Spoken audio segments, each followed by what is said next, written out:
এটি হলো কোরআনে কারিমের 30 নম্বর সূরা। 1 থেকে 4 নম্বর আয়াত তেলাওয়াত করেছি, তর্জমা করেছি। এই 4th নম্বর আয়াতের শেষ অংশের মধ্যে এই কথাটি আছে, ওয়ায়াউমাইজি ইয়াফরাহুল মুমিনুন, একদিন আসবে মুমিনগণ হাসবে। দেখুন আল্লাহ পাকের কথা কত সুন্দর করে যে বাস্তবায়ন হয়। এই যে বছরটা চলে গেল 2024, 5ই আগস্ট, মানুষেরা এদেশে যা করার করেছে, যা হওয়ার হয়েছে, ঘটনা একটা ঘটে গেল। এটা নিয়ে আমি কোরআনে গবেষণা করলাম। আমি আল কোরআন রিসার্চ সেন্টারের ডাইরেক্টর। আমি গবেষণা করার পরে জানতে চাইলাম আল্লাহর কাছে যে এই দিনের ব্যাপারে কি কোনো কথা আছে। তখন আমি সূরা রুমের 4th নম্বর আয়াতের শেষ অংশে যে পেয়ে গেলাম, একদিন আসবে মুমিনগণ হাসবে। বলেন, বিগত 5ই আগস্ট বাংলাদেশের মুমিনেরা হাসছে কি হাসে নাই? আপনাদের পাশেই সবচেয়ে বেশি গোলাগুলি হয়েছে, রক্ত ঝরেছে, লাশ পড়েছে, বুক পেতে দিয়েছে, তার ভিতরেও বাংলার মোমেনেরা হেসেছে। তার মানিটা কি? মানি হলো এটাই আল্লাহ পাকের পক্ষ থেকে বরাদ্দ যে কোনো এক সময় তোমাদেরকে রক্ত দিতে হবে। তার আগেও রক্ত যাবে, কেননা যত হাসি আছে তার আগে কান্না আছে, যত সুখ আছে তার আগে দুঃখ আছে, যত সুসংবাদ আছে তার আগে দুঃসংবাদ আছে, যত ধরনের ভালো আছে তার আগে কিছু মন্দ আছে। এই কষ্ট, দুঃখ, বেদনা, রক্ত, জীবন চলে যাওয়া, সব কিছুর পরেই আল্লাহ পাকের পক্ষ থেকে আবার সুখের খবর আসে, যেটা 5ই আগস্টে এসেছে। তো যাই হোক, আমি এটা নিয়ে লম্বা কথা বলবো না, শুধু আপনাদেরকে সুসংবাদ দিলাম যে 5ই আগস্টে রক্তের ভিতরে, লাশের মধ্যে এবং বহু কষ্টের মধ্যেও বাংলাদেশের মোমেনেরা হেসেছে, এবং বিশ্বে যত মোমেন এ বিষয়টি জানে, দেখেছে, তারাও হেসেছে। আমার বন্ধুগণ, 4খানা আয়াত পড়েছি। 4খানা আয়াতের তাফসীর 4 ঘন্টায় শেষ করা যাবে না, 4 বছরে শেষ করা যাবে না, 4 লক্ষ বছরেও না। কিয়ামত হয়ে যাবে, এক শব্দের ব্যাখ্যা শেষ করা যাবে না। তাই বলে কি তাফসীর করব না? করব। আল্লাহ রাব্বুল আলামিন এখানে যে কথাগুলো বলেছেন, রুমীদের ব্যাপারে, পরাজয়ের ব্যাপারে, আবার বিজয়ের ব্যাপারে, সেই সুসংবাদটা আল্লাহ রাব্বুল আলামিন সূরা রুমের 4th নম্বর আয়াতের শেষ অংশে যে কথা বলেছেন, তার তাফসীরটা আপনাদের সামনে তুলে ধরার চেষ্টা করব। ও বন্ধুগণ, সুখের আগে দুঃখ, দুঃখের মধ্যে রয়েছে আনন্দ। সেই আনন্দের জন্য এই আয়াতের তাফসীরে সূরা ইয়াসিনের মধ্যে আবার আয়াত। কোরআনের তাফসীর হলো কোরআন। যারা পারবেন আমার সাথে পড়বেন, বিসমিল্লাহির রহমানির রহিম। ওয়া মা লিয়া লা আ'বুদুল্লাযী ফাতারানি ওয়া ইলাইহি তুরজাউন। আ'তাখিযু মিন দুনিহি আলিহাতান ইন ইউরিদনির রাহমানু বিদুররিল্লা লা তুগনি আন্নি শাফাআতুহুম শাইআন ওয়া লা ইউনকিযুন ইন্নী ইযাল লাফি দালালিম মুবিন। আল্লাহ রাব্বুল আলামিন ওই সূরা রুমের 4th নম্বর আয়াতের শেষ অংশের তাফসীর করতে যে কোরআন দিয়ে কোরআনের তাফসীরে কথা বলেছেন, এই কথাগুলো এখন যে অংশ তেলাওয়াত করলাম, এটা ছিল একটি মানুষের কথা। সেই মানুষটির নাম ছিল হাবিবে নাজ্জার। ঈসা আলাইহিস সালামের সময় তিনি কালিমা পড়ে মুসলমান হয়েছে। ঈসা আলাইহিস সালামের সময়কার কালেমাটা আমরা একটু পড়ি, লা ইলাহা ইল্লাল্লাহু।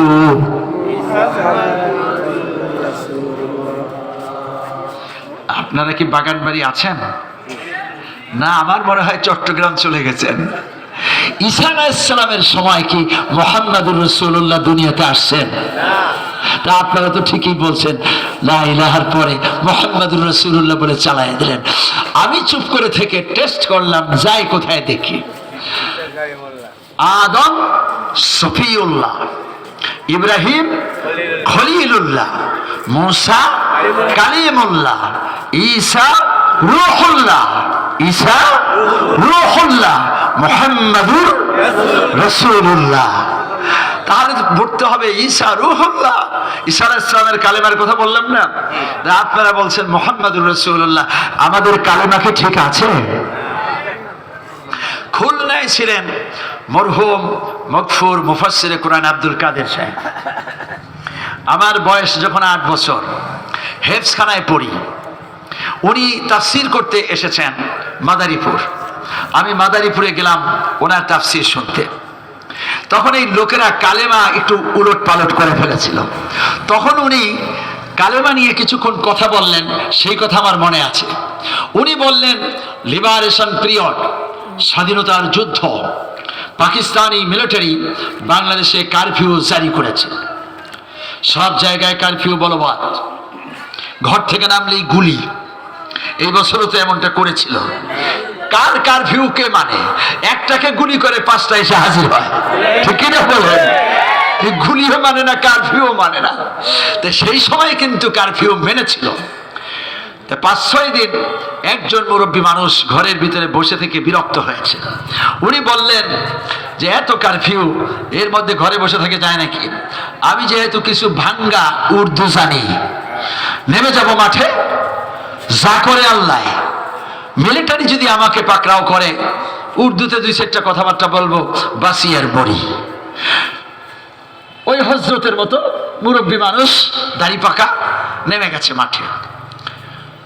রাস্তা দিয়ে হাঁটতেছেন, এই সময় পাকিস্তানি মিলিটারি সাজোয়া যানবাহন নিয়ে সামনে এসে ধাপ্পাস করে গাড়ি থামালো। মিলিটারি নামলো, পাকড়াও করলো, প্রশ্ন করলো, কিয়া কালেমা জানতা হো? কাহা জানতা হো? কাহো।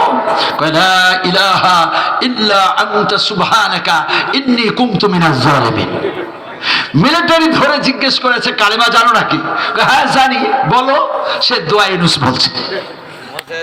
मिलिट्री बोलो क्या कहता हो? ये तो कालिमा नहीं, ये तो मुसीबत का दुआ है। यही लोग ছিল সাংঘাতিক বুদ্ধিওয়ালা।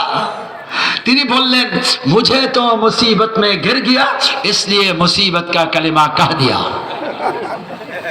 মিলিটারি বলল, তুমি কি বলো? এটা তো বিপদের দোয়া। লোকটা ছিল চালু, সে বলছে, মুঝে, আমি তো বড় বিপদে পড়েছি, এজন্য বিপদের কালিমাটাই বলে দিলাম। মিলিটারি বলল, उसको छोड़ दो, এটাকে ছাড়ো, বিপদে পড়ছে, বিপদের কালেমা পড়ছে, অতএব এই লোককে ধরে রাখার দরকার নেই, ছেড়ে দাও। তো লোকটাকে ছেড়ে দিয়েছে। সে একটু দূর সামনে গিয়ে বুকের মধ্যে মালিশ করতেছে আর বলতেছে, আল্লাহ এইভাবেই তুমি বাঁচাও। ভাঙ্গা উর্দু আর দোয়া ইউনুস চালাই দিয়েছি, তুমি বাঁচাই দিয়েছো। এইবার মিলিটারি চললো আরো সামনের দিকে। সামনে যে দেখে এনার মতো আর এক মুরব্বী, তাকেও পাকড়াও করেছে। একই প্রশ্ন তাকেও করেছে, কিয়া কালিমা জানতা হো? কাহা জানতা হো? কাহো। আল্লাহুম্মা ইন্না নাস্তাঈনুকা ওয়া নাস্তাগফিরুকা ওয়া নু'মিনু বিকা ওয়া নাতাওয়াক্কালু আলাইকা ওয়া নুসনি আলাইকাল খায়র ওয়া নাশকুরুকা ওয়া লা নাকফুরুকা ওয়া নাখলাউ। কালেমা বলতেছে। মিলিটারি বলল, क्या कहता हो? ये तो কালেমা नहीं है, ये तो বরদোয়া है। উর্দুতে এটাকে বরদোয়া বলা হয়। এই লোক ছিল আরো চালু, সে বলে, मुझे तो बड़ा मुसीबत में गिर गया इसलिए बड़ा कलेमा कह दिया। আমি সাংঘাতিক বড় বিপদে পড়েছি, এজন্য সাংঘাতিক বড় কালেমাটা বলে দিলাম। মিলিটারি বলল, उसको छोड़ दो, তাকেও ছাড়ো। সাংঘাতিক বিপদে পড়েছে, এই জন্য সাংঘাতিক বড় কালেমা বলে দিয়েছে। এখন একজন কালেমা বলতেছে দোয়া ইউনুস, আর একজন কালেমা বলতেছে দোয়া কুনুত। এখন আপনারা ঈসা আলাইহিস সালামের কালেমা বলতেছে মুহাম্মদুর রাসূলুল্লাহ বলে চালায় দিয়েছেন। এখন আমরা কি জায়গায় আছি না নাই? ব্রেইন শার্প আছে, মন মস্তিষ্ক এই জায়গায় আছে, শয়তানের ওয়াসওয়াসা আছে। তাহলে কোরআনের দিকে আকৃষ্ট হই, আল্লাহর পথেই মনোযোগী হই, যাতে যোগ বুঝে কোপ মারা যায়, জায়গা বুঝে কথা বলা যায়, উচিতটাই বলা যায়, অনুচিতটা না বলা যায়। এবার আবার দেখি সেই ঈসা আলাইহিস সালামের কালেমাটা আমার সাথে পড়ুন। লা ইলাহা ইল্লাল্লাহু ঈসা রূহুল্লাহ। হাবিবে নাজ্জার রাদিয়াল্লাহু তাআলা আনহু এই কালেমা পড়লেন, ইসলাম কবুল করলেন, মুসলমান হয়ে গেলেন। চারিদিকে খবর ছড়িয়ে পড়লো হাবিবে নাজ্জার ইসলাম কবুল করেছে, ঈসা আলাইহিস সালামের কালেমা পড়েছে। কাফের মুশরিক বেঈমানরা পাথর হাতে করে হাবিবের সামনে এসে হাজির হয়ে গেল। বলছে হাবিব কালেমা ছেড়ে দাও, ঈসা ছেড়ে দাও। বাম দিকে সব নজর চলে গেছে। কি আশ্চর্য, কোরআনেও থাকবে না, সাহাবীর কাছে থাকবে না। বাম দিকে যেহেতু নজর যায়, ভাই হ্যালো মিস্টার, আপনার দিকে সবাই তাকায় আছে। এবার বুঝুন আপনি কি সুবিধার অসুবিধা করতেছেন, আপনার দিকে সব, আপনি থাকিয়েন না এখানে, অথবা বসে পড়েন। জি আমার বন্ধুগণ, হাবিব নাজ্জারকে এক জায়গায় কাফেররা বলে দিল কালেমা ছেড়ে দাও, ঈসা ছেড়ে দাও, আল্লাহ ছেড়ে দাও, নইলে পরে পাথর মেরে মেরে দুনিয়ার থেকে বিদায় করে দেওয়া হবে। হাবিব নাজ্জার রাদিয়াল্লাহু তাআলা আনহু চুপসে আল্লাহ পাকের জিকির করতেছেন। কাফের মুশরিক বেঈমানরা বারবার তাকে ধমক দিচ্ছে, চোখ রাঙাচ্ছে, পাথরের হুমকি ধামকি। একটি পর্যায়ে হাবিব বলে দিন, বন্ধুরা পাথরের হুমকি দেবা না, চোখ রাঙাবা না, পৃথিবীর কোন ডাল তার বাড়িকে আমি তোয়াক্কা করি না। যেই কালেমা পড়েছি, এই কালেমা পা থেকে মাথা পর্যন্ত শিকড় করে বসেছে। আমাকে টুকরো করতে পারো, আগুনে পুড়ে ছাই বানিয়ে দিতে পারো, আল্লাহ পাকের কালেমা থেকে এক চুল নড়াতে পারবে না। এই কথা বলতেই কাফের মুশরিক বেঈমানরা চারিদিক থেকে পাথর মারা শুরু করলো। বৃষ্টির মতো পাথর শরীরকে ক্ষতবিক্ষত করছে, চামড়াগুলো ছিঁড়ে যায়, মাংসগুলো গলে যায়, রক্ত ঝরে যায়। এত রক্তের মধ্যেও হাবিবে নাজ্জার কান্নাকাটি করেন না, উহ বলেন না, আহ বলেন না, কোনো চিন্তা তার নেই, কোনো টেনশন নেই। এত রক্তের মধ্যে, পাথরের মধ্যে কিসের যেন দিকে তাকিয়ে আছে আর মিষ্টি মিষ্টি হাসে। এমনটি দেখে কাফের মুশরিক বেঈমানরা পাথর থামিয়ে দিল। জিজ্ঞেস করলে, হাবিব এর একটি পাথর যদি আমাদের গায়ে লাগে বাঘের মতো চিৎকার করব, কিন্তু তুমি কোনো কান্নাকাটি নেই, চিৎকার নেই, পাথর খাচ্ছ। চামড়াগুলো ছিঁড়ে যায়, মাংসগুলো গলে যায়, রক্ত ঝরে যায়। এত কিছুর ভেতরেও তুমি কি যেন দেখো আর মিষ্টি মিষ্টি হাসো। হাবিব নাজ্জার বলে দিলেন, ও বন্ধুরা তোমরা মারো পাথর, তোমরা মনে করেছো আমি কষ্ট পাই। আল্লাহ পাকের জাতের কসম খেয়ে বলছি আমার কোনো কষ্ট নাই। সুবহানাল্লাহ, আমার কোনো কষ্ট নাই। তোমরা বুঝো না, তোমরা দেখো চামড়া ছিঁড়ে যায়, মাংস গলে যায়, রক্ত ঝরে যায়, কিন্তু তোমরা জানো না আমার চোখের সামনে আল্লাহ পাকের জান্নাত এসে হাজির হয়েছে। আল্লাহ রাব্বুল আলামিন নিজে আমাকে ডেকে ডেকে বলছেন, কিলা দুখুলিল জান্নাতা ক্বালা ইয়া লাইতা কওমি ইয়ালামুন বিমা গফারা লি রাব্বি ওয়া জাআলানি মিনাল মুকরামিন। ও বন্ধুরা শুনে নাও, তোমরা পাথর দেখো, চামড়া দেখো, মাংস দেখো, কিন্তু আমি দেখি আল্লাহ পাকের জান্নাত, আর সেই জান্নাতের নিয়ামত। আর আমার আল্লাহ নিজে আমাকে দেখে বলছেন, হাবিব কোনো চিন্তা নাই, যাও আমার জান্নাতে ঢুকে যাও। আল্লাহ যদি কাউকে জান্নাত সামনে করে ডাকেন, পাথর টের পাবে? দুনিয়ার কিচ্ছু খবর তার কাছে থাকবে না। কেননা যেই জান্নাত আমরা দেখি নাই, যেই জান্নাতের জন্য তাহাজ্জুদ পড়ি, জিকির করি, নামাজ পড়ি, আর এই শীতের মধ্যেও মসজিদে যাই, ওয়াজ শুনতে যাই, সেই জান্নাতটি যদি দেখতে পেতাম তাহলে পরে এই পৃথিবীর সব ভুলে গিয়ে হে আল্লাহ জান্নাত দাও, জান্নাত দাও, জান্নাত দাও, অস্থির হয়ে যেতাম। ঠিক কিনা বলে?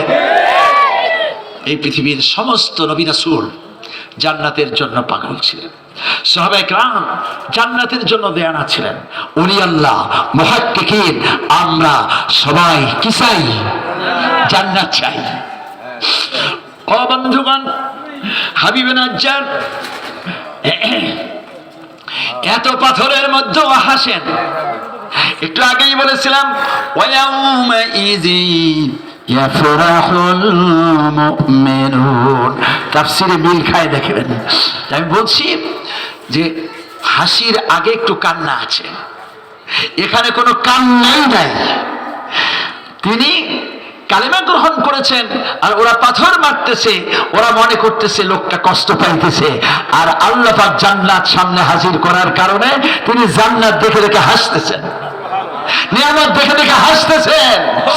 অতএব কোন কোন মানুষ আমরা দেখতে পাই বুক পেতে দিয়েছে, মরে গিয়েছে, কিন্তু আল্লাহ বলেন না, এরা মরে নাই, এরা জীবিত আছে, জান্নাত দেখে হাসতে হাসতে তারা চলে গেছে।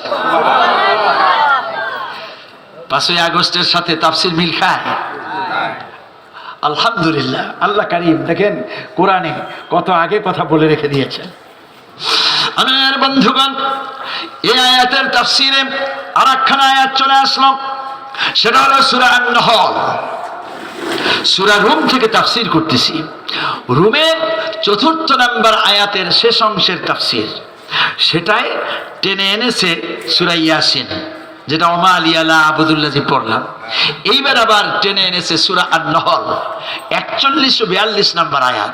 আল্লাহ রাব্বুল আলামিন কত সুন্দর করে কথা বলেছেন, ওয়াল্লাযীনা হাজারু ফিল্লাহি মিন বা'দি মা যুলিমু লানুবাব্বিআন্নাহুম ফিদ দুনিয়া হাসানা ওয়া লা আজরুল আখিরাতি আকবার লাউ কানু يعلمون الذين صبروا وعلى ربهم يتوكلون। আমার বন্ধুগণ, এই আয়াতের মধ্যে আল্লাহ বলেন যে সমস্ত মানুষের উপরে জুলম হয়েছে, অত্যাচার হয়েছে, অবিচার হয়েছে, মানুষগুলিকে বেঁধে পিটানো হয়েছে, জেল হয়েছে, জরিমানা হয়েছে, আয়না ঘরে রাখা হয়েছে, এরপরে সে ইসলাম ছেড়ে দেয়নি, আল্লাহর উপরে তাওয়াক্কুল করেছে, আল্লাহর উপরে ভরসা করেছে, ধৈর্য ধারণ করেছে, এমন মানুষের জন্য দুনিয়ায় রয়েছে বিশাল পুরস্কার, আখিরাতে রয়েছে তার চেয়ে বড় পুরস্কার, জান্নাত। এই আয়াত কার জন্য নাজিল হলো? আবু জান্দাল রাদিয়াল্লাহু তাআলা আনহুর জন্য। আগে বলছিলাম হাবিবে নাজ্জার, এখন শুনেন আবু জান্দাল। আল্লাহর হাবিব সাল্লাল্লাহু আলাইহি ওয়াসাল্লাম হিজরত করে মদিনায় চলে গেলেন। জান্দাল রাদিয়াল্লাহু তাআলা আনহু হিজরতের পরে ইসলাম কবুল করলেন। কাফের মুশরিক বেঈমানেরা যখন টের পেল জান্দালকে ধরে ফেলল, হাত বেঁধেছে, পা বেঁধেছে, জমিনের মধ্যে শোয়াই দিয়েছে, বুকের মধ্যে পাথর চাপা দিয়েছে, লাঠি পিটা করেছেন, আঘাতের পরে আঘাত। হযরত জান্দাল রাদিয়াল্লাহু তাআলা আনহু সকল আঘাতগুলিকে সহ্য করে ধৈর্য ধারণ করে আছে। একটি পর্যায়ে চামড়া মাংস ছিঁড়ে গেল, ওরা মনে করেছে মরেই যাবে, শেষ পর্যন্ত পায়ের দিক থেকে রশি ধরে টেনেছে। মরা কুকুর যেমন টানা হয়, জান্দালকে সেরকম টানা হলো। একটি সাপ মেরে সাপকে নিয়ে বাচ্চারা যেমন খেলা করে, জান্দাল নিয়ে সেরকম খেলা করা হলো।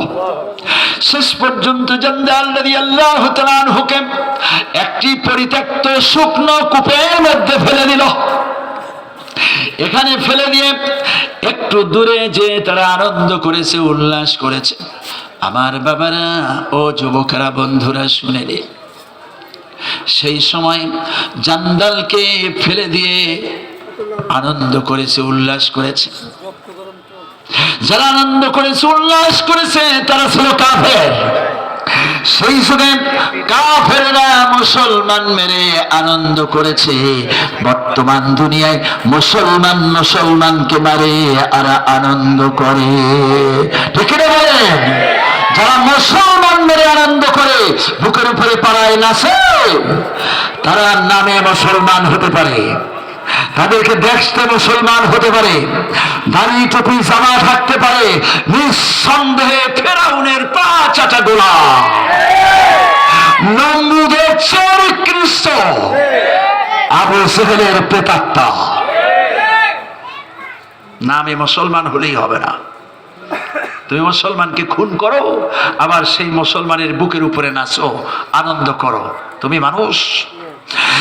আমার বন্ধুগণ, ওরা অনেকক্ষণ পর্যন্ত আনন্দ করে শেষ পর্যন্ত আবার জান্দালের কাছে ফিরতে এসেছে। কেমন ভাবে মরে গেল একটু দেখি।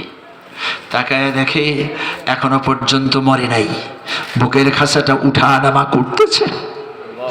আবার পায়ের দিক থেকে রশি ধরে টান মারলো, মরুভূমির মধ্যে টানা হেঁচড়া করলো, বুকের উপরে পাড়ালো, মাথাটা ভেঙে গেল। এত কিছুর পরেও জান্দাল মরে যায়নি। শেষ পর্যন্ত যখন রাত হয়ে গেল, পাপীরা তার হাত পা বেঁধে কারাঘরের মধ্যে আবদ্ধ করে রেখে দিয়েছে। কখনো হুঁশ পেলে সে যেন পালিয়ে চলে যেতে না পারে। এই সময় বেহুশ জান্দাল পড়ে আছেন। একদিন নয়, 2 দিন নয়, 3টি মাস।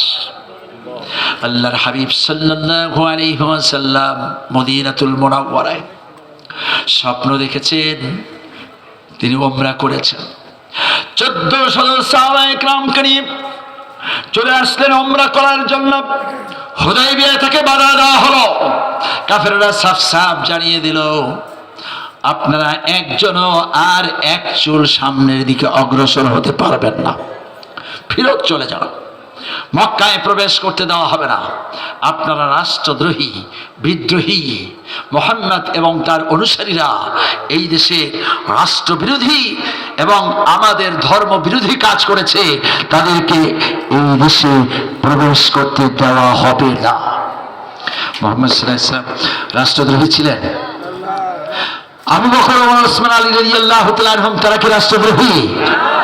বরং আবু জেহেলের নাতিপোতা তারাই ছিল রাষ্ট্রদ্রোহী, তারাই ছিল আল্লাহ বিরোধী।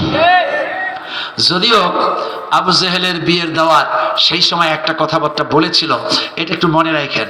আবু জেহেলের নিজের বিয়ে না, আর একজনের বিয়ে খাওয়ার দাওয়াত হয়েছিল।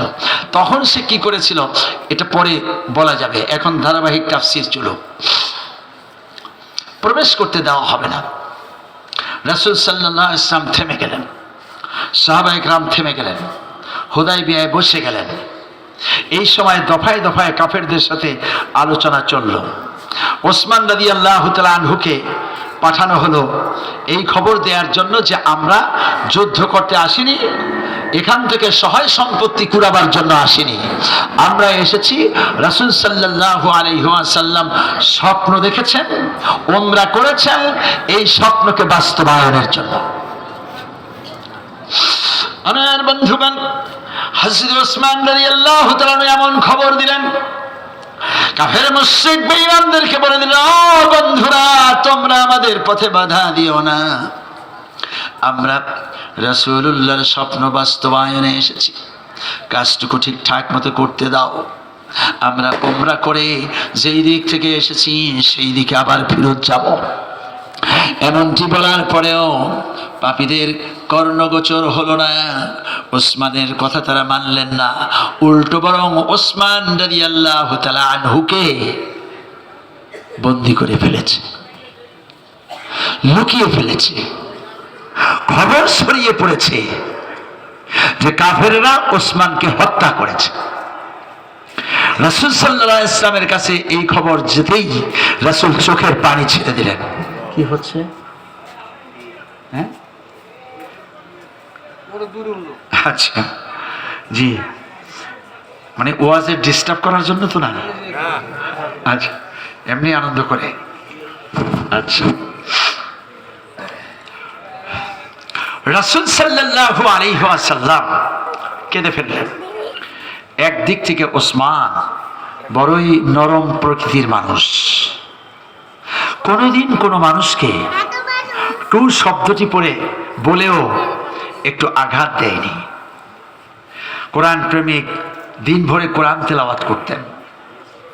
রাসূল সাল্লাল্লাহু আলাইহি ওয়াসাল্লামের 2 কন্যা সন্তানকে তিনি বিবাহ করেছিলেন। এজন্য বলা হয় তাকে জিন্নুরাইন। মাটি দিয়ে হাঁটতেন, মাটি যেন টের পায় না। এমন একজন সাহাবী, অনেক সম্পদ তাকে আল্লাহ দিয়েছিলেন, সেই সম্পদগুলো কাফেরেরাই খাইছে। তার মানে সম্পদ ফেলে তিনি হিজরত করে মদিনায় চলে গেছেন, এগুলো ওরাই ভাগযোগ করে লুটপাট করে খাইছে। এই জন্য রাসূল সাহাবায়ে কেরাম পরামর্শ করে কাকে পাঠানো যায়, ওসমানকেই পাঠানো যায়। কেন?